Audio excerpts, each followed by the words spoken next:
Le vamos a dar la bienvenida a la doctora Florencia Brugesser. ¿Por qué? Porque hubo un caso de un fallecimiento por hantavirus. Florencia, ¿cómo estás? Gracias por esta comunicación esta mañana con el ECO. Hola, buenos días. ¿Cómo están ustedes? Muy bien. Bueno, Florencia, contanos. A ver, ¿es preocupante esta situación? ¿No? ¿Debemos tomar medidas todos? ¿Aplica más a zonas rurales? Contanos. Mira, nosotros históricamente, digamos, Buenos Aires es un área dentro de las cuales hay casos, ¿no? Son digamos, las regiones endémicas, ¿no? Uh-huh. Como hay áreas en el norte del país, en lo que es Salta, Jujuy, Tucumán. Después nosotros estamos dentro de lo que se llama zona centro, que es otra área endémica, junto con Santa Fe, con Entre Ríos. Y también está la zona sur, que ustedes recordarán, un brote hace muy poquito, en el 2018-2019 en Epuyén, sí, que ahí tiene Neuquén, Río Negro, Chubut, y después la zona del noreste, que es Misiones, Chaco y Formosa. O sea, esas son como áreas endémicas del hantavirus. Uh-huh. Y acá en Tandil históricamente hemos tenido 1 o 2 casos, e incluso algún año que hemos tenido 3 casos, ¿no?, de hantavirus.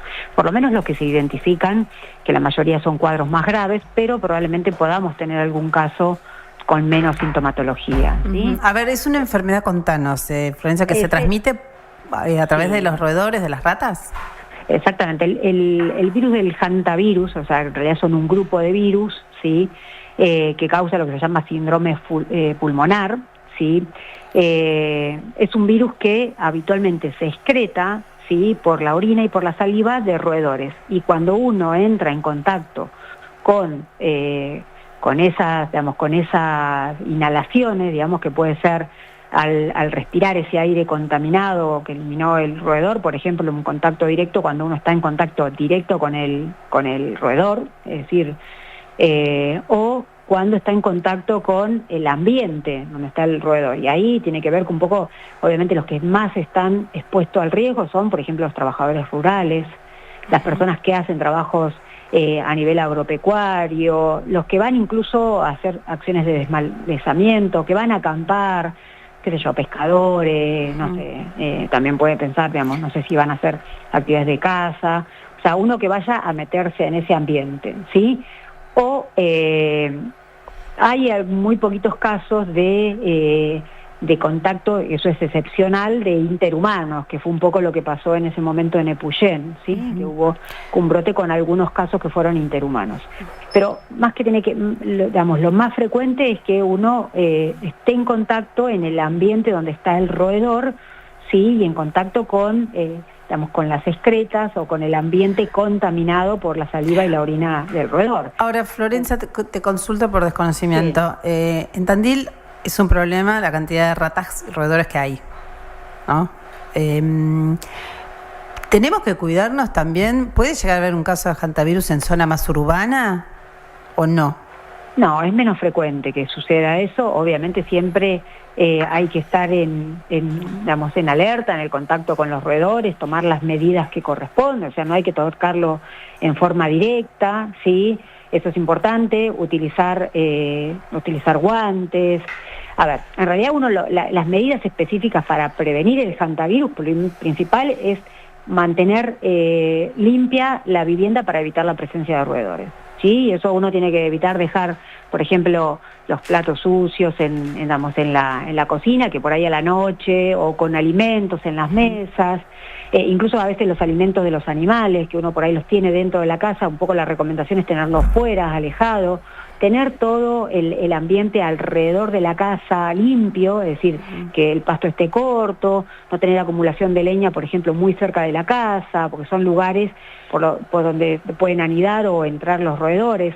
Obviamente si hay, por ejemplo, cañerías o huecos, alguna cosa por el cual puedan entrar los roedores a la casa, también hay que tratar de bloquearlos. Uh-huh. Y cuando uno va, por ejemplo, a un ambiente que no se abre hace mucho, por ejemplo, una casa en zona rural que no está habitada, o galpones, y uno tiene que entrar a limpiar esos lugares, la recomendación es utilizar cobertura, tanto o sea, como por ejemplo un barbijo, que lo aprendimos también en la pandemia, ¿no?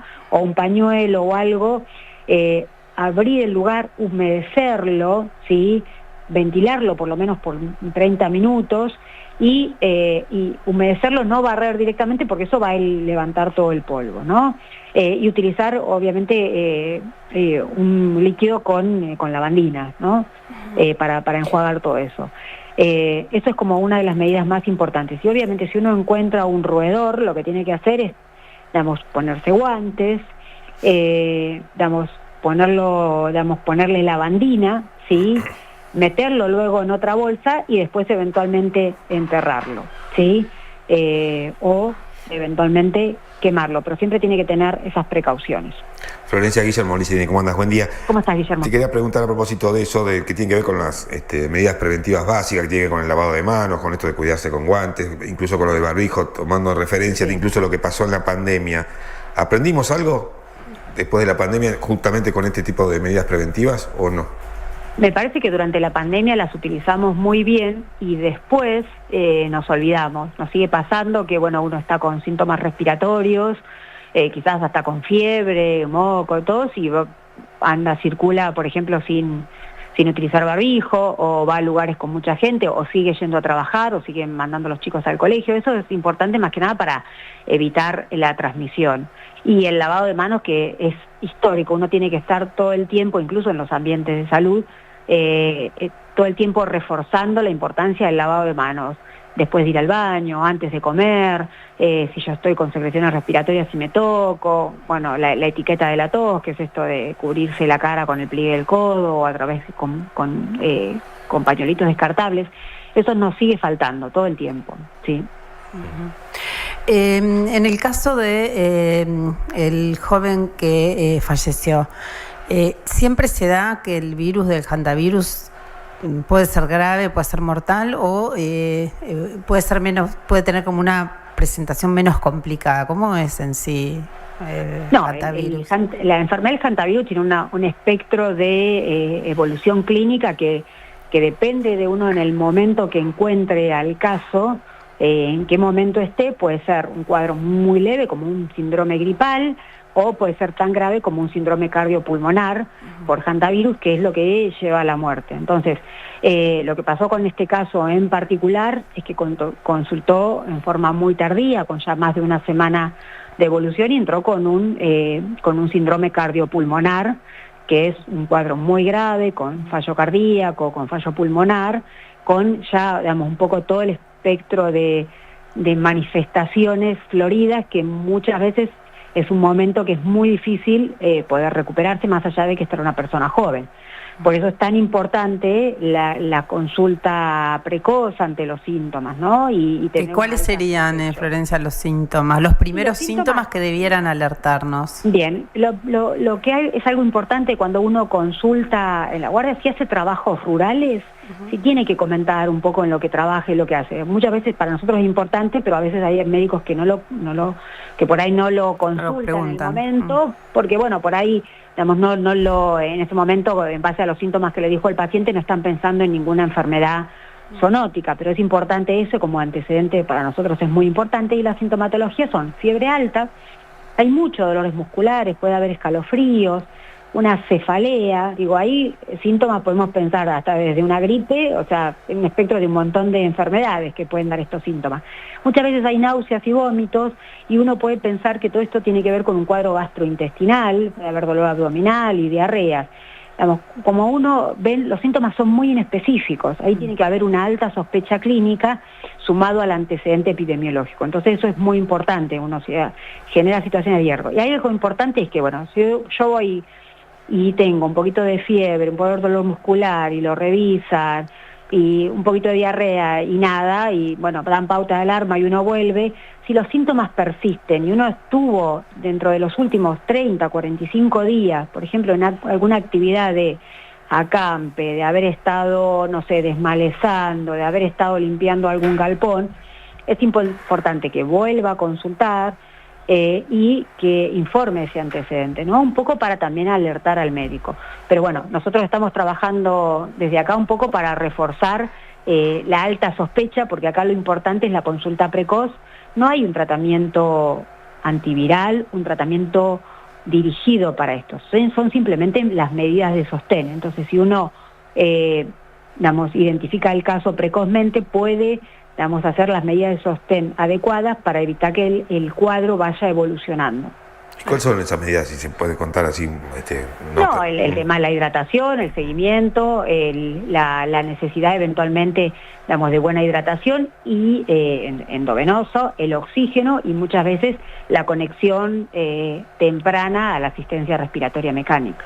Está. Bueno, sobre todas las cosas entonces, ser cuidadosos, ser conscientes del riesgo que corremos, sobre todo de los trabajadores rurales, y en la zona urbana estas medidas que vos decías, sobre todo también de higiene de las viviendas, el cuidado del alrededor de la casa, inclusive también dentro de la casa. Estar atentos a esas cuestiones en realidad. Totalmente. Como medidas preventivas. Exactamente, y muchas veces lo que nos pasa, que nosotros cuando hablamos con los trabajadores rurales, que vienen a veces con muchas otras patologías, es el tema de tener en cuenta cuáles son esas medidas de prevención. Si yo voy a estar manipulando, fardo, cortando malezas y sé que va a levantar mucho polvo, es importante utilizar las medidas de protección, tanto ocular como a nivel respiratorio, ¿no? El uso de barbijo, hay un montón de barbijos que tienen que ver con lo laboral, o simplemente algún pañuelo o los barbijos de tela que usábamos para el COVID, usar guantes, el lavado de manos antes de comer, cuando uno hace esas actividades, porque muchas veces uno piensa que por ahí el trabajo rural y el lavado de manos muchas veces no está tan presente. Me parece que eso es importante como medidas de prevención en las actividades laborales. Florencia, te agradecemos muchísimo esta comunicación con el ECO esta mañana. No, por favor, gracias a ustedes.